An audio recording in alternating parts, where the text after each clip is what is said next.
Let us continue the journey here in looking at and exploring the possibilities that we can use adjustment layers with. Let's open up in our exercise files. Oh, this one right here from our friends at Photospin. These are all from Photospin, incidentally. Let's go ahead and open that one up. It's kind of like a sunlit tree path with a lot of shadows around and under those trees. Let's double-click the hand tool and bring it up a little bit more.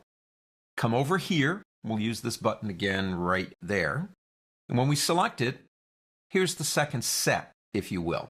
Now, the first set that we kind of looked at earlier in the last lesson, we just explored solid color. But all three of these create a layer of either a color, a gradient, or a pattern. These are more for image adjustment, image quality. You've got brightness, contrast, levels, curves, and exposure. Now, we're going to hit levels and curves pretty hard in this lesson series. So let's not worry about those right now. I'm not a big fan of brightness and contrast in photography, although it has been improved somewhat. Let's go to exposure. Let's use exposure. The exposure adjustment attempts to change the image as if we were still in the woods and still trying to take a good photograph and changing our shutter speed. And that's what it'll try to do. Now, we have three options. We have exposure, offset, and gamma correction. And we do have some eyedroppers down here, too, that allow us to make the samples on the image rather than fiddle with what's going on up here. And you do have some presets if you want to use them. Like a -1 would make it darker, and a +1 would make it lighter. Let's go back to default and do it ourselves. Before we start, though, there's something I want to say. To me, it's important that you change something here. If we go to the word image on the pull-down menu and go down to mode, you will notice we are in an 8-bit image. JPEGs are 8-bit, typically. I suggest you take this to 16-bit. Why? 16-bit images. Now, this image wasn't born that way. It's only an 8-bit image. I understand that. But it's like giving yourself more rubber band to stretch when you're editing the image. And I always recommend to my students that when you're working in image correction, whether it's permanently or it's through an adjustment layer or whatever you're doing, the image should be temporarily put into 16-bit to give you that extra stretch. So that's why we did that. Exposure, well, changes the shutter speed. So if we come over to it and click it, we can darken the image or we can lighten the image. And what it's doing, it's really kind of fanning out that histogram.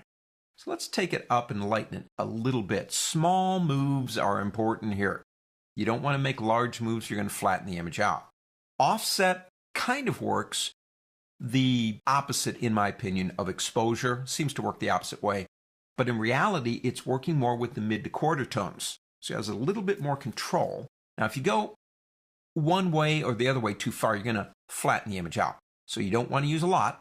But maybe I can lighten up the darker areas under those trees just a little bit without flattening it out too much. Doesn't take much to flatten it out. Gamma correction, to me, works a lot like the exposure controls in the RAW plugin. And if we come to gamma, maybe we can add a little bit of lightness to those trees. But as you can see, anything that I do beyond a very small range will begin creating the impression of the image being flattened out in color. So you got to watch what you're doing here. Down here, the eyedroppers, we won't use them yet, but what they do is they allow me to make the corrections up here by clicking on the image in the dark, in the light, in the midtones, if you want to use those.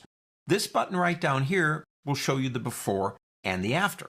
So if you click that button, you're now looking at the original. It's the same thing as clicking over here. Turn it on and off. This button says, I want to reset the whole thing. I want to reset everything. Incidentally, there is another trick here if you want to use it. If you want to reset any one of these values to its original value, come over to the name of the value and double-click on it. And it will take it and reset just that one. This one resets them all. Let's go ahead and take that back to about where we had it. Okay. This button right here will take you back, if you have one, to the previous change you made. This one takes you all the way back to the original. This one will take you back to the previous change. This button, I don't want this anymore. Get rid of the adjustment layer. And this first button over here, actually, let me move this over so you can see this. If I click that button, watch the exposure adjustment layer. So it pushes to the right, and a little arrow comes up right here, pointing down. What you're making is a clipping group. What a clipping group does is it only allows, in this example, it only allows that exposure to apply to that one layer directly below it. So in our case, we don't need it. We only have one. But if you have multiple layers in a document, exposure will drill down through all of them unless you click that button. Now, one more thing. We are still working temporary here, or what I would call non-destructive. There's nothing wrong with this. Let's say we like this to the point that we're ready to commit. Now, even if I were to do what I'm about to do, I would still have a copy of this original somewhere because this is my negative. But if you don't want the additional burden of the extra layer and you can't think of any reason why you don't love what you see, you can come up to this button right here, which of course is the options for the layers panel, and you can come down to any one of these three will work. Merge down makes it one layer of background. Merge visible, they're both visible. Flatten the image, doesn't matter which one you use, but what it will do is it will put it together in a permanent state. Now I can still press undo, but don't forget, if I save the document and reopen it, I'm stuck with what I did. On to the next.